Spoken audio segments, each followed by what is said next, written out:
Saudara diduga dianiaya ibu tiri, anak berusia 12 tahun meninggal dunia dengan kondisi luka bakar, saudara. Kita bahas bersama dengan dokter penanggung jawab pasien DPJP RSUD Jampang Kulon, Dr. Sulaiman Arigayota. Selamat petang, dok. Oke, suara saya jelas? Jelas, Mas.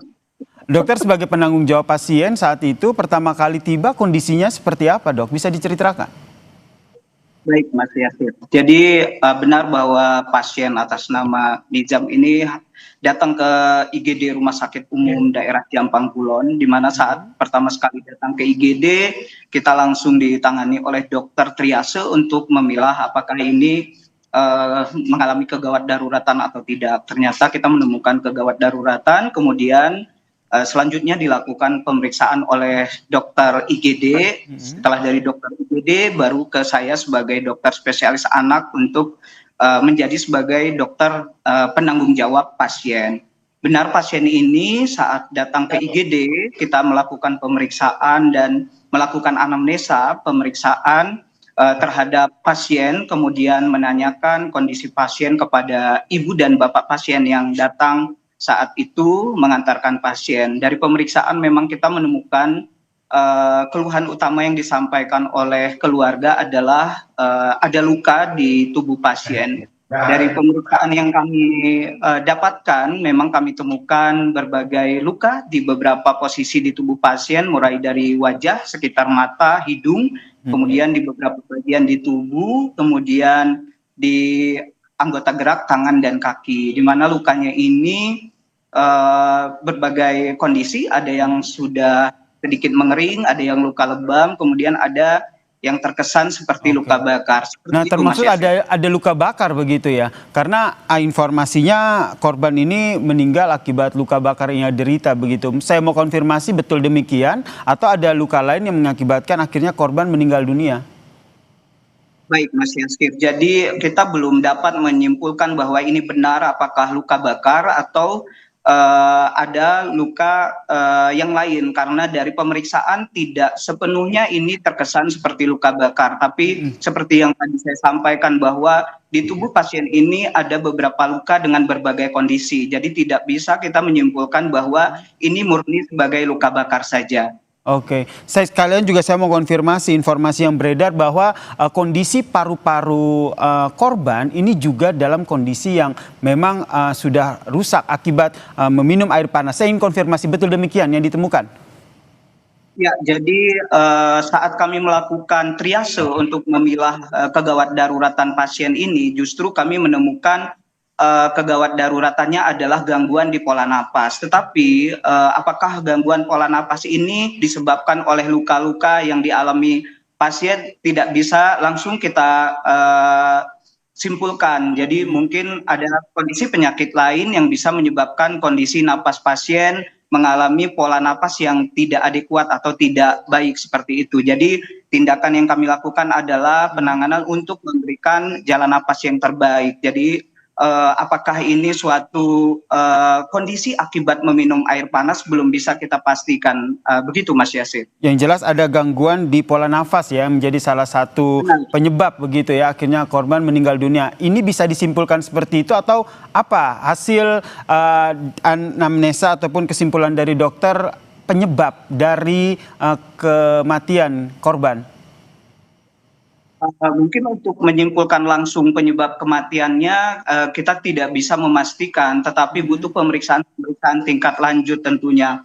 Yang jelas memang pola napas tidak seperti napas yang seharusnya, jadi membutuhkan alat bantu napas seperti oksigen dengan tingkat alat yang butuh yang intensif, sehingga saat itu saya memang memutuskan pasien ini untuk dirawat di ruang intensif, tetapi tidak bisa kita simpulkan kerusakan paru ini apakah karena meminum atau karena sesuatu zat yang terminum seperti itu, atau memang ini adalah kondisi penyakit yang sudah ada sebelumnya yang dialami pasien. Kita belum bisa menyimpulkan karena butuh pemeriksaan dan butuh telaah untuk menilai atau mencari tahu sebelumnya pasien ini sebenarnya punya riwayat sakit apa, seperti itu Mas Yasir. Oke, jadi hasil anamnesa awal itu ada ditemukan sejumlah luka, termasuk luka bakar, dan juga ada gangguan di saluran pernafasan ya, begitu ya dokter ya?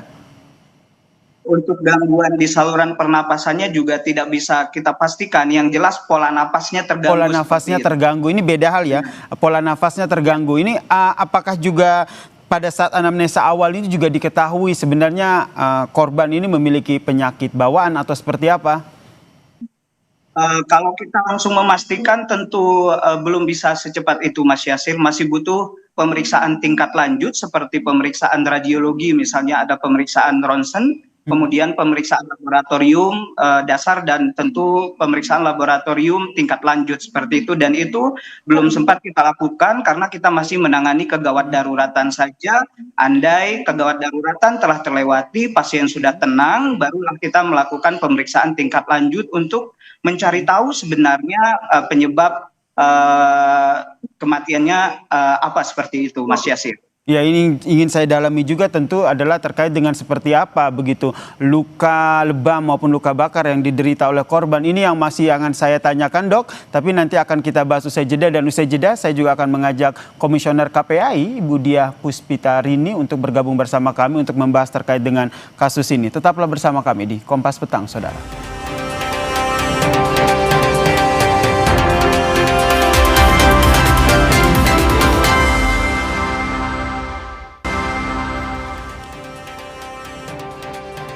Diduga dianiaya ibu tiri, seorang anak berusia 12 tahun meninggal dunia, saudara. Ini yang masih kita bahas bersama dengan dokter penanggung jawaban pasien DPJP RSUD Jampang Kulon, Dr. Sulaiman, dan juga bergabung bersama kami Komisioner Kompolnas, Komisioner KPAI, Ibu Diah Puspitarini. Selamat petang, Bu Diah.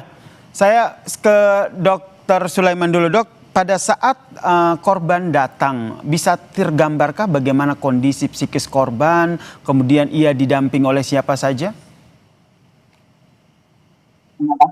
Jadi saat datang ke IGD, pasien ini atau korban didampingi oleh ibu dan ayah korban.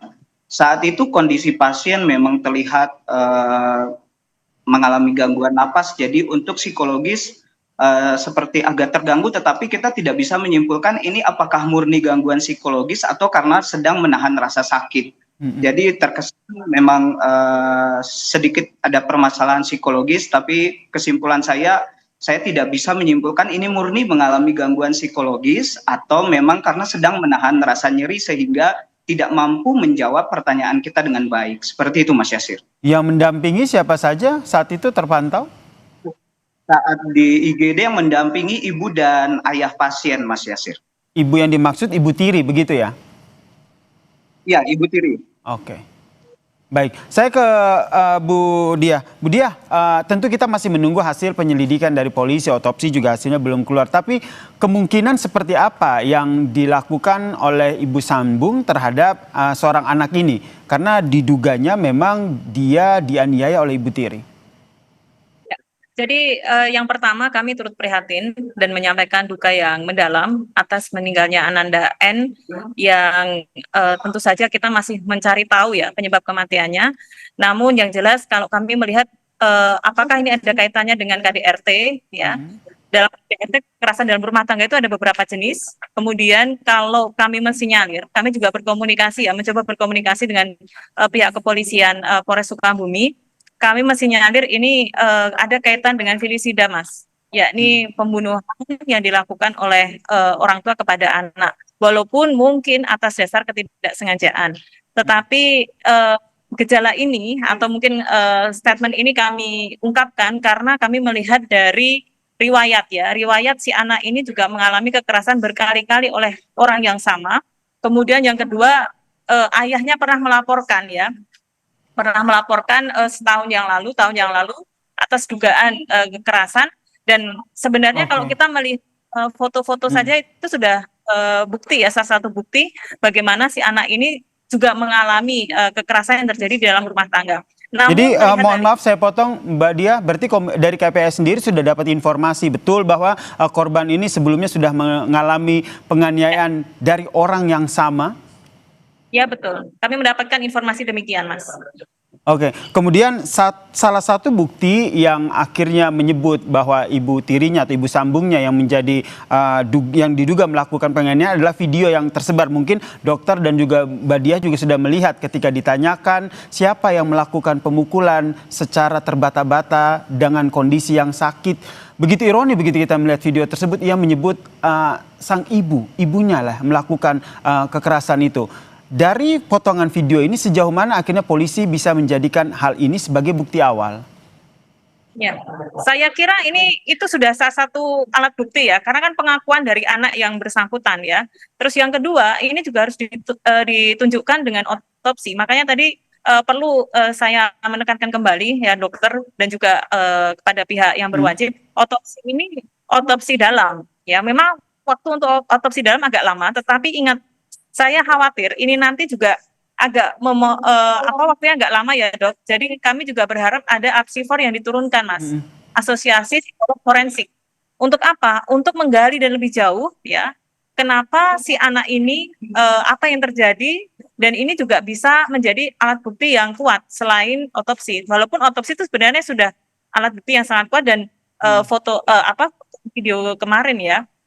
Itu dua alat bukti yang bisa kuat. Nah, kami melihat begini Mas, fenomena di Indonesia ini, dan kami mengkaji filisida, pembunuhan yang terjadi pada anak dan dilakukan oleh orang terdekat ini memang paling banyak adalah maternal filisida. Tahun 2024 itu ada 60 kasus ya filisida. Dengan pelaku ibu itu paling banyak, dan ibu ini juga ada ibu kandung, ada ibu tiri gitu ya. Nah, kemudian di tahun 2025 ada 40-an kasus ya.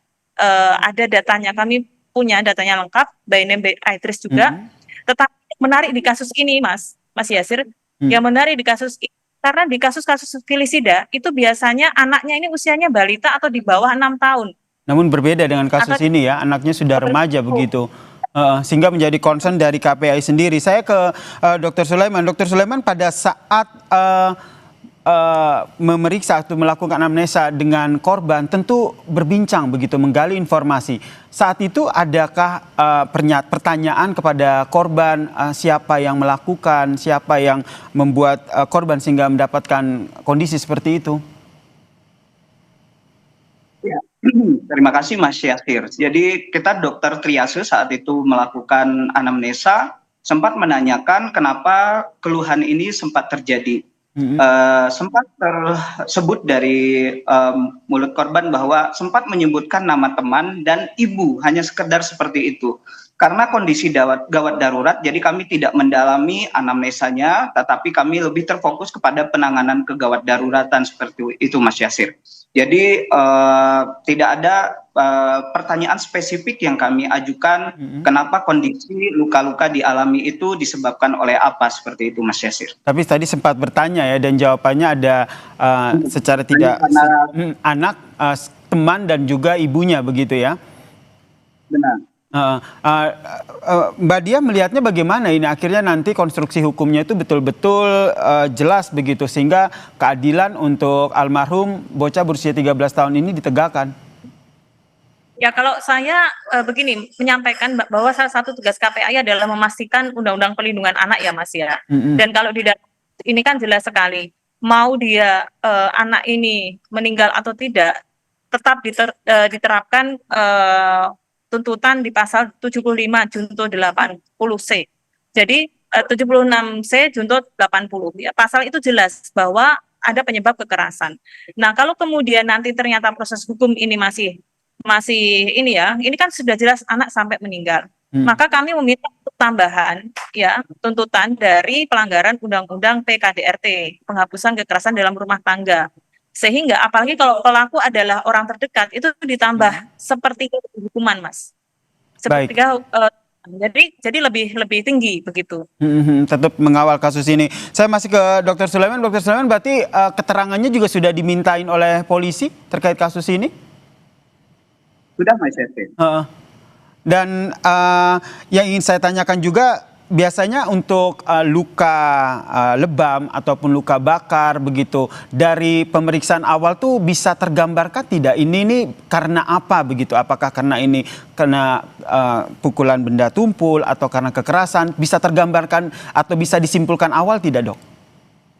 Ya, jadi seperti saya sampaikan di awal Mas Yasir bahwa luka yang dialami oleh pasien ini ada dalam beberapa kondisi, ada yang terkesan seperti masih baru, ada yang sudah terkesan mering, ada yang hanya bengkak, lebam, ada yang melepuh seperti terkesan luka bakar. Jadi saya tidak bisa meyakinkan itu benar suatu luka bakar. Dan apakah ini suatu benturan benda tumpul juga sulit untuk dipastikan karena luka yang dialami itu ada dalam beberapa bentuk seperti itu Mas Yasir. Oke, termaksud tadi luka bakar ini ya? Ini tuh luka bakar. Gimana, Mas?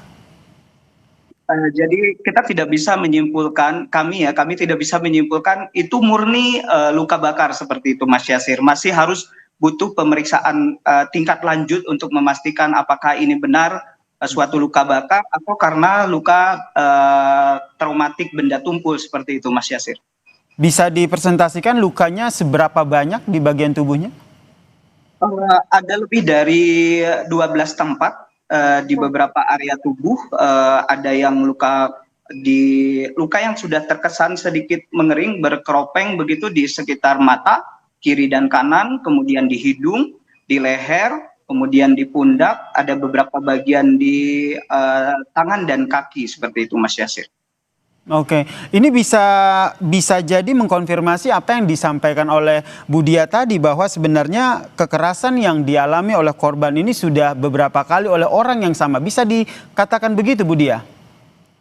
Ya, secara tidak langsung begitu. Jadi begini, filisida itu sebenarnya bisa dilihat Mas sebelum kejadian. Apa tanda-tanda? Salah satunya adalah si anak ini sering sekali mengalami kekerasan, ya, berulang-ulang oleh orang yang sama. Sekarang pertanyaannya gini, Dok. Maaf, saya jadi bertanya sama dokter ya. Nggak apa-apa, silakan. Sekarang pertanyaan, apa mungkin anak demikian ini menyakiti dirinya sendiri sejauh itu? Mohon maaf ya, kalau luka leher, dan selama ini kami mendampingi beberapa kasus luka leher, kemudian ada di bagian agak dalam, itu apa mungkin juga dia sendiri? Itu kan agak aneh ya, kalau memang Ya, terima kasih Bu Dia. Pertanyaan yang bagus sekali Bu. Tapi yang namanya mungkin tetap saja mungkin ya Bu ya. Tetapi kalau kita melihat, kalau bercerita mungkin, apa saja pasti mungkin Bu. Tetapi pada kasus ini kalau terkesan misalnya pasien mencederai dirinya sendiri, menurut informasi keluhan itu baru muncul. Jadi sangat tidak mungkin untuk mencederai diri sendiri. Tetapi saya tidak bisa juga menyimpulkan bahwa ini itu akibat dari traumatik, benturan benda atau benda panas yang menyebabkan luka bakar, atau justru mungkin masih ada hubungannya dengan penyakit medis yang sudah dialami pasien yang kebetulan saat ini menjadi koinsiden atau penyakit yang muncul keluhannya secara muncul beberapa hari sebelum dibawa ke rumah sakit seperti itu Bu. Mas Yasir, mohon maaf, boleh saya berstatement Mas? Boleh, silakan. Jadi begini, di beberapa kasus filisida ataupun juga kasus kekerasan pada anak, ini memang barangkali si anak ini sampai meninggal dunia ya. Di Sukabumi juga pernah ada anak ini meninggal dunia. Ya memang ada pendapat dokter yang mengatakan bahwa si anak ini sudah punya penyakit. Tetapi bahwa kita tidak boleh menghilangkan ada kejadian kekerasan yang terjadi pada anak ini. Ya, dan salah satunya itu menjadi pemicu kenapa penyakit ini kemudian menjadi parah. Setidaknya itu jadi di beberapa kasus filisida sebelumnya. Nah, kami berharap kepada aparat penegak hukum untuk betul-betul mengungkap dengan transparan, kemudian juga memproses hukum ini dengan cepat, sehingga diskursus ataupun kebingungan masyarakat ini tidak berlarut, dan kita harus mencari ini segera dicegah jangan sampai kejadian ini terulang lagi, gitu kan Mas? Baik, ini harapan kita bersama ya, jangan sampai kejadian ini terulang kembali, dan KPAI juga dan kita bersama ya begitu ya, tetap mengawal kasus ini karena sungguh ironi begitu ya, bocah yang masih berusia 13 tahun ini meninggal dunia diduga dianiaya oleh ibu tirinya. Terima kasih Dr. Sulaiman, terima kasih Bu Diah telah bergabung bersama kami di Kompas Petang. Salam sehat semuanya.